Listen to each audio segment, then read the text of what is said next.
Hello, we're taking a break from the typical Spider-Man figures with this one. I'm taking a break from the repairing them form of things.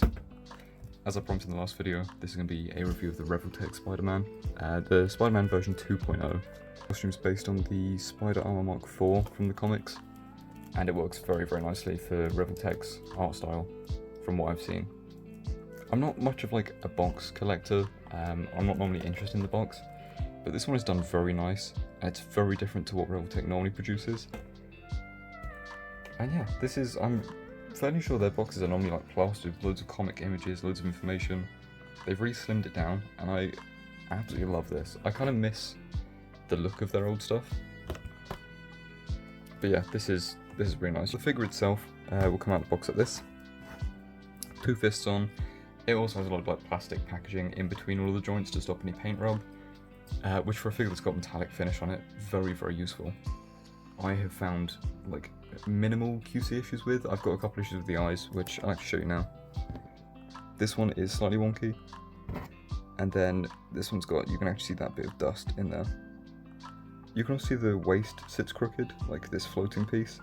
That's because there's like a pin that comes out on this blue bit inwards, and it's like deformed, it's not long enough to actually support the floating red bit. Like, it blends in, you're not going to see it.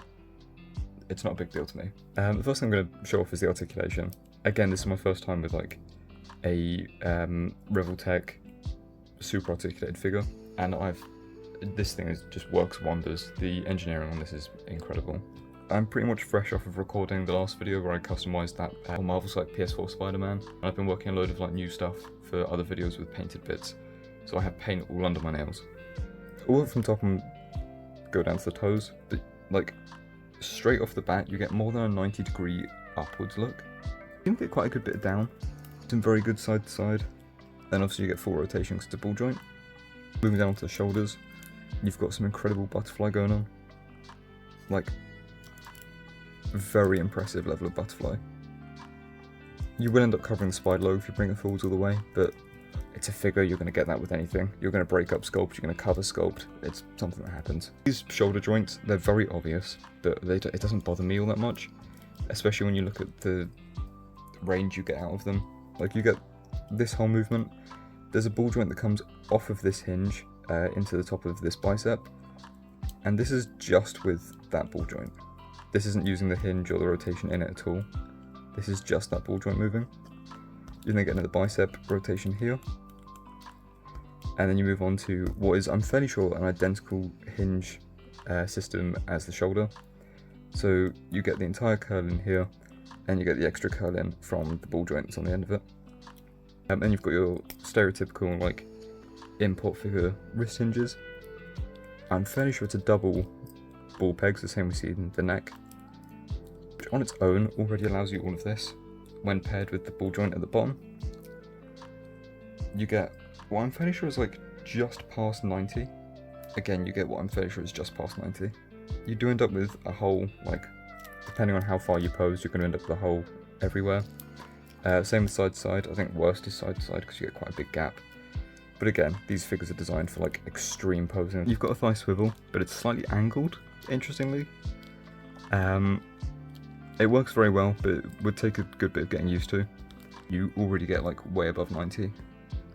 And then if you rotate as you lift up, I'm fairly sure, yeah, there you go.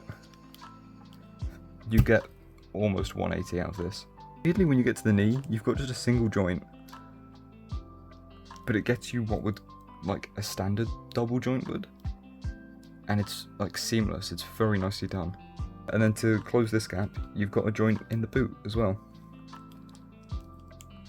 So this boot section moves independently. You've got a hinge in there, and you've got the hinge up here. You come down to here, you've got a standard like hinge with a pivot that comes into like the top of the foot, so you get that rotation. The only issue I would have said is it would be nice if there's a little bit less plastic here, so you could get more inwards, but you already get like an absolute ton. That's not far off 90 either. The toes do go to 90, or very close. They also go down to definitely 90, but I don't know what you'd ever use that for. Yeah, overall, an absolutely stunning figure. We'll take a look at the stuff he comes with as well now. The first thing I want to look at, sprue of hands. I like the fact that they're all kept here. It means that the peg holes are kept wide enough to just pop back on.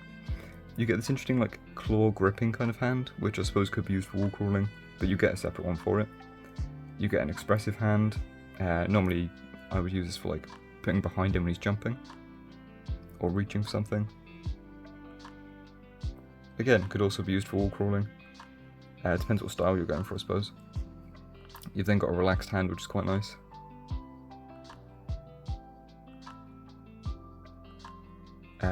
Then you have your actual wall crawling hands. And these are like completely flat palm. Very expressive. I believe these are McFarlane styled. Or like this is the style that McFarlane had wall crawling look. And then you get your whipping hands here. And you can see the hole in the bottom there to attach web effect, web accessories into. You also get that hole in the top of his fists, which he's already got on. They come on out of the packaging. You can see them just in there. And that's for him to hold web lines, and you don't really have him hold the web lines, but you could technically have him hold anything else that's in there. The next thing that I think is really cool is the way like the display base is laid out. So obviously this is designed for the plug to go in, for the actual arm, which is this. And this is very nicely done. You've got an insert in here, so you can get past 90, and you've got a specific cut angled into this one, so you can get exactly 90, which is very interesting. I've never seen anything like that before, but I think it's very, very useful because you can get like almost perfect museum pose, I suppose then. This plugs directly into the back, or you can add the clamp that comes, obviously that plugs straight onto the end of that. You can see I've already got the magnetic base on. I've been hanging this guy from the fridge, from any metal I can find on the ceiling, and it holds its weight very well. I would recommend maybe tightening, I think it's this screw that's loose on mine.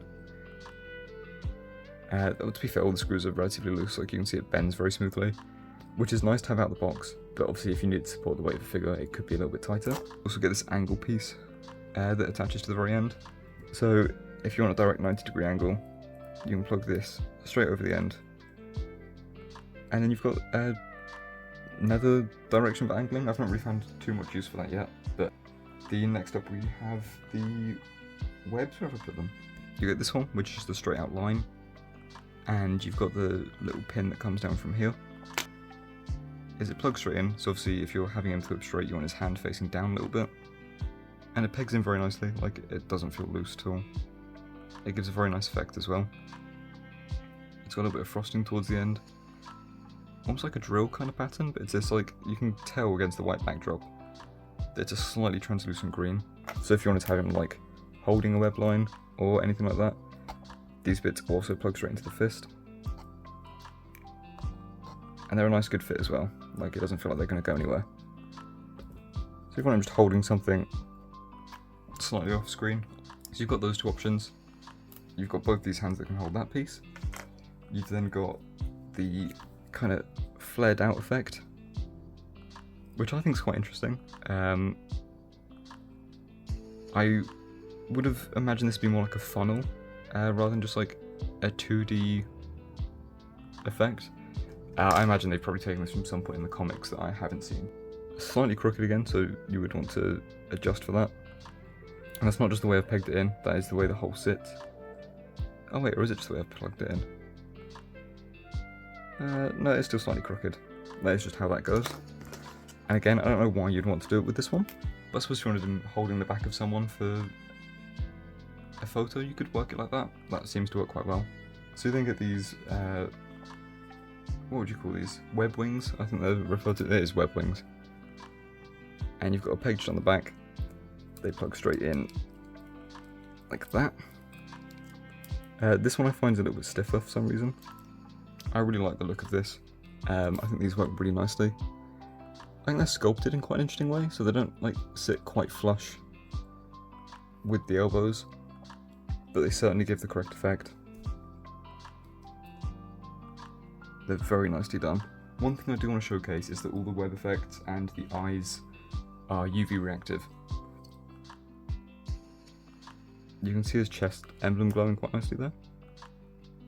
And you can see the eyes light up as well. And then, it doesn't show up very well on camera, There we go. You can see the web wings glowing. There you go. You can see just how nicely like each one of these glows. They've got a very good effect to them. I don't know if this was done on purpose, I imagine it was. But then you got the eyes as well. And you can see each one of those glows very nicely. Some plastics have like that naturally in them, but judging by the fact that each piece glows more than just standard plastic would, I'd imagine it's been done on purpose. So these are the alternate eyes you get.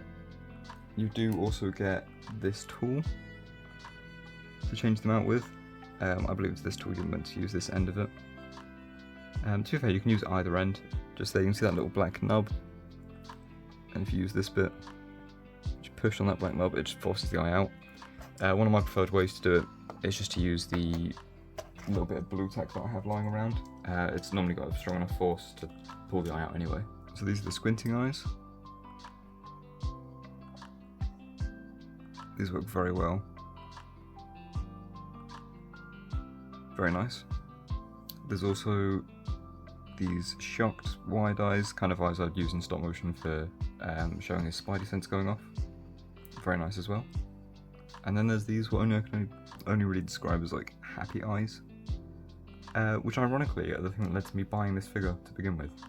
Fun story, I ended up showing this action figure to my girlfriend and I was like, this looks really cool, but I probably shouldn't get it. And she flicked through a couple of the images and her response was, oh, it has interchangeable happy eyes, well now you have to get it. And because I'm so easily swayed, I bought it. Get you a girlfriend who tells you should be buying toys rather than not. They won't work out very well financially, but you'll live a happier life. So yeah, with the eyes reviewed, that's all there really is to go over. This figure is like an open door for posing. This is genuinely like, just the sheer range you get on this thing. It's absolutely phenomenal. To spend time like boring you, if I've got any photos that I really like, I'll put at the end of this video.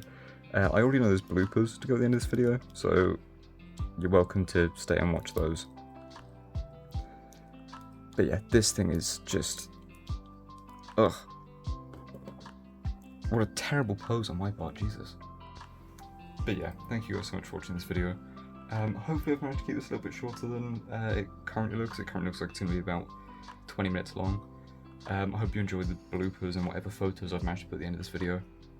This figure is absolutely fantastic. If you have the opportunity, if you have the money to go and get it, I highly recommend it. I think it's still currently in stock at Nin Nin Game. Yeah, can't recommend this thing enough. Thank you for watching. Enjoy whatever clips and photos are up next.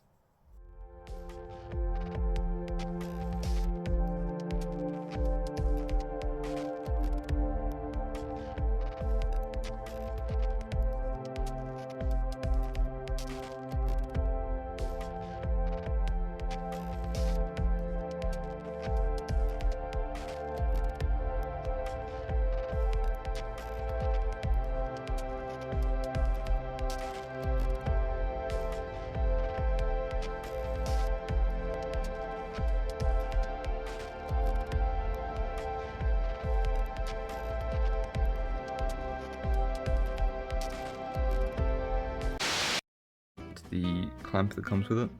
So, fantastic.